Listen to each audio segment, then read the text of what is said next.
Donc, vous me regardez.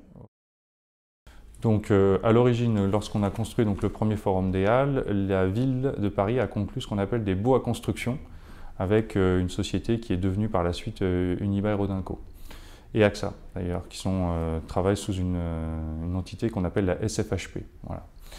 Donc, les baux à construction, c'est quoi? En fait, ça consiste à ce que la ville loue en fait, on va dire des emplacements du forum, parcelles du forum, sur laquelle en fait Unibail va construire des ouvrages pendant une très longue durée et ensuite exploiter ces ouvrages. Donc dans un premier temps, Unibail avance de l'argent pour effectivement construire et ensuite au fur et à mesure de la durée des baux, ils exploitent et ils rentabilisent leur investissement.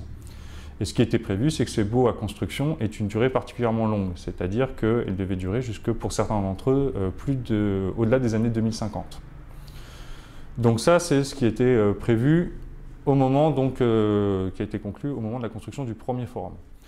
Alors, ce qui est prévu pour la canopée maintenant, et pour le nouveau projet de financement des Halles, c'est que désormais, les baux à construction soient résiliés, puisque ce qui est apparu, ce que la ville a considéré, c'est qu'il fallait réhabiliter le forum, et il fallait trouver aussi des sources de financement pour construire la canopée. L'idée est en fait de conclure un accord cadre qui va régir justement le financement et le statut juridique du nouveau forum.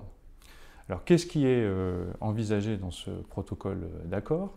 C'est d'une part, donc, on résilie les baux à construction qui ont été conclus donc, entre la ville et Unibail, pour faire simple. Donc, résiliation donc, de ces baux à construction.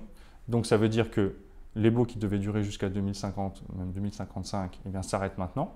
Donc, il y a un manque à gagner pour la SFHP, pour Unibail. Donc, la ville verse une indemnité de résiliation. En contrepartie, la ville récupère, si je puis dire, la propriété des biens. Mais l'idée de la ville, ce n'est pas de conserver la propriété des biens ad vitam aeternam, bien au contraire.